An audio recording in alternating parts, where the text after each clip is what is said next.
मैं engineer Dinesh YouTube channel official ज्ञान बिंदु क्लासेज के ऑनलाइन प्लेटफॉर्म पर आप सभी का स्वागत करता हूं। आज हम नंबर सिस्टम में पढ़ेंगे चाइनीज थ्योरम। कल हमने लास्ट थ्योरम पढ़ी थी विल्सन थ्योरम। देखो अब हम पढ़ने जा रहे हैं चाइनीज थ्योरम। चाइनीज थ्योरम जो है वो कंपोजिट नंबर पर आधारित है। कंपोजिट नंबर का मतलब होता है भाज्य संख्या। ठीक है, पहली बात तो आप कंपोजिट नंबर पता करो कि कंपोजिट नंबर क्या होता है। मैंने आपको कल बताया था कंपोजिट नंबर क्या होता है। देखो कंपोजिट नंबर क्या है, 4, 6, 8, 9, 10। कल मैंने आपको बताया था, लेकिन जो विल्सन थ्योरम थी ना वो प्राइम नंबर पर आधारित थी। प्राइम का मतलब अभाज्य और कंपोजिट का मतलब भाज्य। ठीक है, आप इसमें पीछे लिख सकते हैं भाज्य संख्या किसे कहते हैं जिसमें सम और एक के अलावा अन्य संख्याओं का भी भाग जाता है, इसमें क्या कहते हैं, भाज्य संख्या या कंपोजिट नंबर कहते हैं। तो ये कंपोजिट नंबर है। ये कंपोजिट नंबर क्या है, नीचे अगर कंपोजिट नंबर है तो फैक्टोरियल में से आप क्या कर दो, c-1 कर दो, ये आपका क्या बन जाएगा, कंपोजिट नंबर बन जाएगा। ठीक है, और इसका जो रिमाइंडर आएगा ना, रिमाइंडर क्या जाएगा बताओ, तो 0 होगा। रिमाइंडर क्या होगा, 0 होगा। बात आगे समझ में नहीं आई। अगर यहाँ पर मान लो प्राइम नंबर में से फैक्टोरियल में प्राइम में से 1 कम कर दें तो उसका रिमाइंडर -1 आता है, और वो थ्योरम कौन सी होती है, विल्सन थ्योरम। इसलिए विल्सन थ्योरम और चाइनीज थ्योरम को एक साथ आपको पढ़ना है।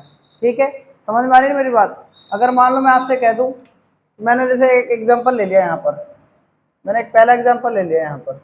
जैसे मान के चलना कि नीचे 6 है और ऊपर क्या है, ऊपर क्या जाएगा बताओ, फैक्टोरियल 6 माइनस का 1।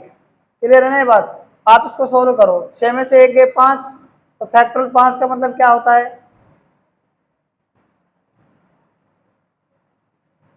फैक्टोरियल 5 का मतलब 5 गुना 4 गुना 3 गुना 2 गुना 1, और भाग किसका दे दोगे, 6 का।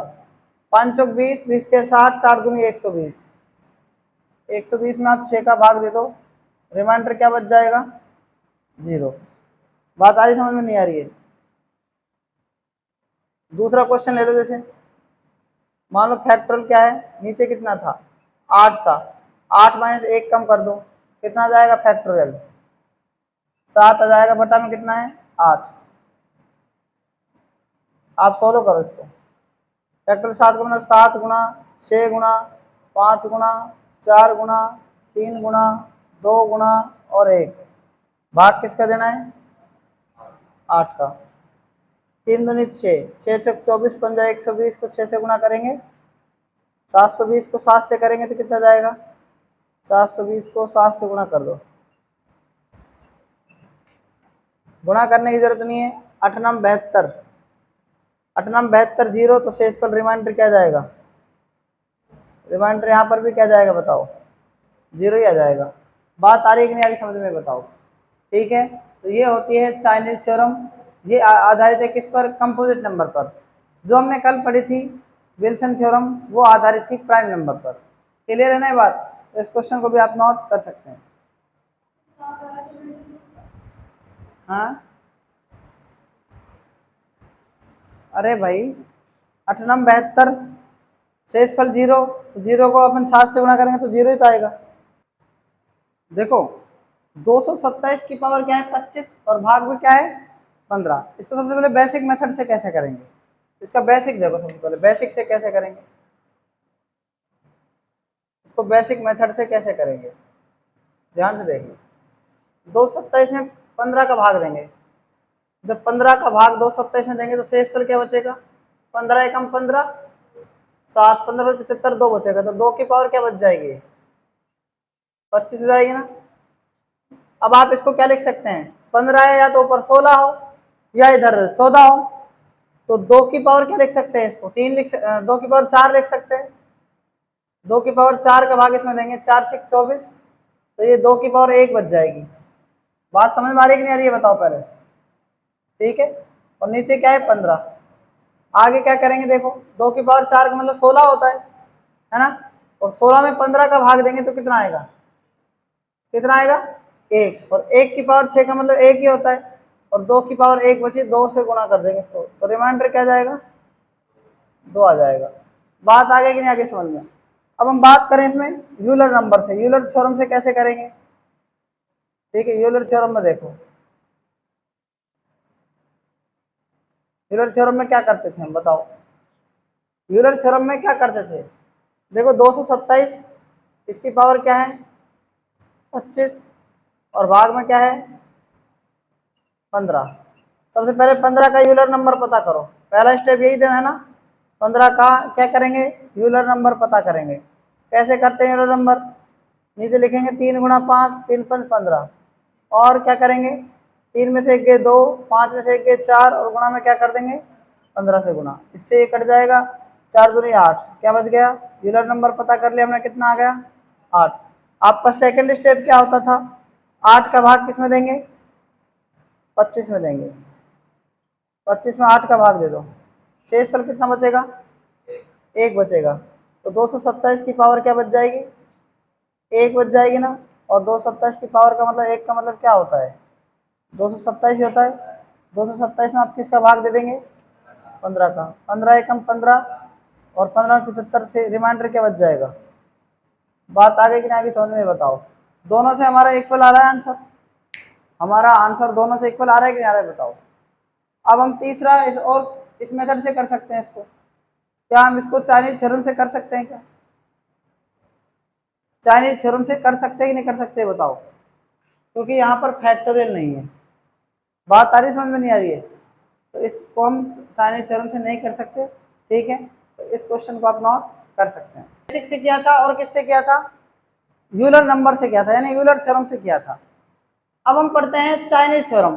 देखो चाइनीज थ्योरम क्या है? 227 की पावर क्या है? 25 है। और इसको आप क्या करेंगे? इस तरीके से लिख देंगे 227 की पावर 25 और बटा में क्या है? 15। 15 को आप क्या करेंगे? प्राइम में तोड़ेंगे, प्राइम फैक्टर, यानी इसके फैक्टर करेंगे अपन। क्या कर देंगे? इसके फैक्टर करेंगे। बात आगे समझ में नहीं आई? अब क्या करेंगे कि 227 की पावर क्या है? 25 और नीचे लिखेंगे 3 और 227 की पावर क्या है? 25 और नीचे क्या लिखेंगे? 5। अब 3 का भाग देंगे इसमें। ठीक है, 3 का भाग दो, 3 7 21, 1 3 5 15, 2 की पावर क्या बच गई? 25 और ऊपर क्या है? 3, नीचे क्या है? 3। इसमें देखना 5 चौक 20, 2 5 25, 2 की पावर क्या बच गई? 25 और बटा में कितना है? 5। आप ध्यान देना इसमें 2 की पावर जो 25 है ना, इसमें 3 है नीचे, तो इसका रिमाइंडर क्या बचेगा? 3 एकम 3, 3 एकम 3 माइनस का 1 और माइनस 1 की पावर 25 तो माइनस 1 आ जाएगा। ठीक है, रिमाइंडर आ जाएगा ये तो आ गया पॉजिटिव। अब 3 में से अगर हम 1 घटाएं तो ये क्या जाएगा? 2। तो आपका फाइनल रिमाइंडर क्या जाएगा? 2 आ जाएगा ना। ये बात समझ में आ गई कि नहीं आ गई आपको? अब इसमें देखना 227 की पावर क्या है? 25 बटा में क्या है? 5। अब भाग दो इसमें, 5 चौक 20, कितना बचेगा? 2 5 25, ये भी क्या जाएगा? 2 की पावर 25 और भाग किसका देंगे? 5 का। अब आप मुझे ये बताओ इसमें, भाई इसमें अगर हम क्या कर सकते हैं बताओ? 2 का स्क्वायर लिख सकते हैं इसको, 2 का स्क्वायर। ठीक है, और क्या लिखेंगे ऊपर? 12 और इंटू में क्या लिखेंगे? 2 की पावर 1। ऐसा कर सकते हैं। नीचे क्या है? 5। 2 का स्क्वायर कितना बन जाएगा? 4 की पावर 12 और क्या है? 5 और गुणा में क्या है? 2 की पावर 1 का मतलब 2। आप मुझे बताओ 5 का भाग इसमें 4 में देंगे -1 और -1 की पावर 12 और गुणा में क्या है? 2। तो -1 की पावर 12 का मतलब क्या होता है? प्लस का 1 और प्लस का 1 को 2 से गुणा करेंगे, कितना जाएगा? 2। रिमाइंडर क्या जाएगा? 2। तो एक बात याद रखना, इन दोनों का जो रिमाइंडर आया ना सेम आया है ना। अगर उन दोनों का रिमाइंडर सेम आ जाए तो आंसर क्या होगा? 2 ही होगा। आंसर क्या होगा इसमें? 2 ही होगा।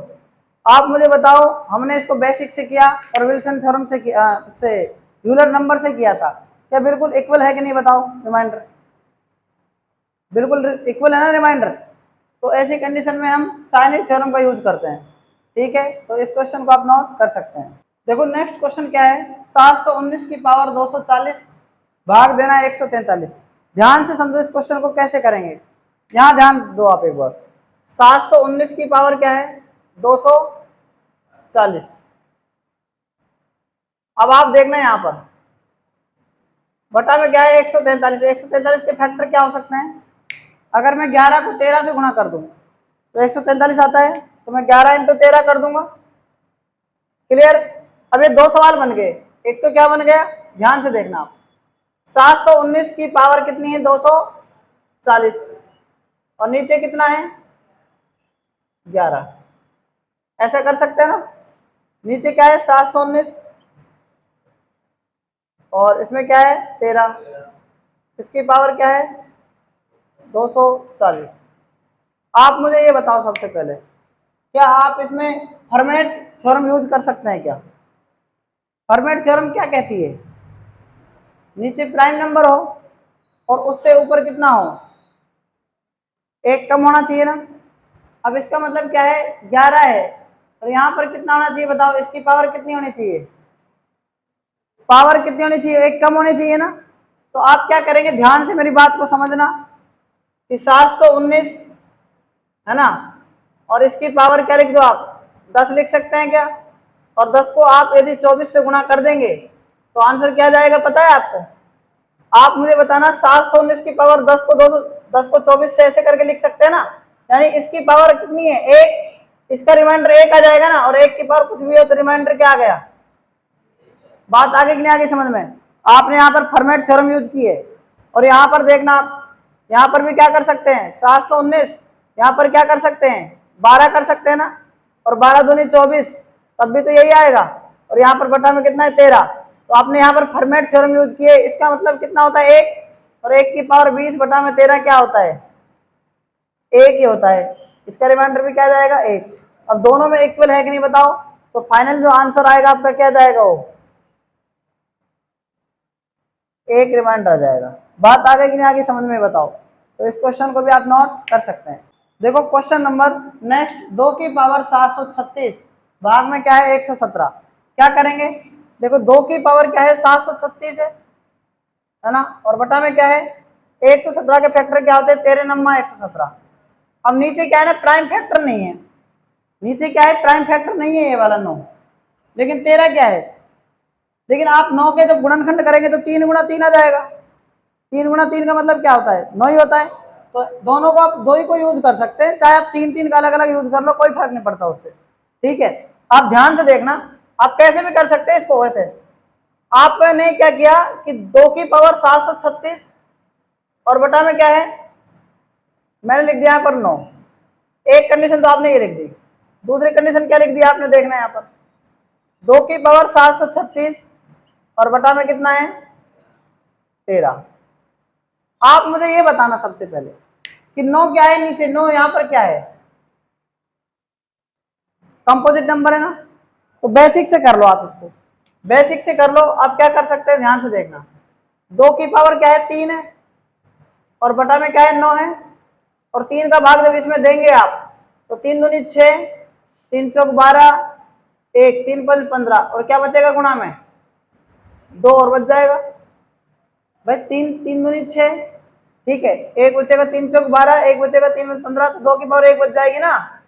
समझ पा रहे हैं, समझ पा रहे हैं आप यहाँ पर ध्यान देना, 2 की पावर 3 मतलब 8 होता है, और 8 जब 9 का डिवाइड करेंगे तो क्या आ जाएगा माइनस का 1 आ जाएगा, और माइनस 1 की पावर क्या है 245 है, तो माइनस 1 क्या जाएगा, माइनस 1 को किससे गुणा करेंगे 2 1 2 से, तो माइनस 2 आ जाएगा। माइनस 2 किस में से घटा देंगे 9 में से, तो आपका रिमाइंडर क्या जाएगा 7 आ जाएगा। यहाँ पर इतनी बात समझ में आ गई कि नहीं, ये बताओ।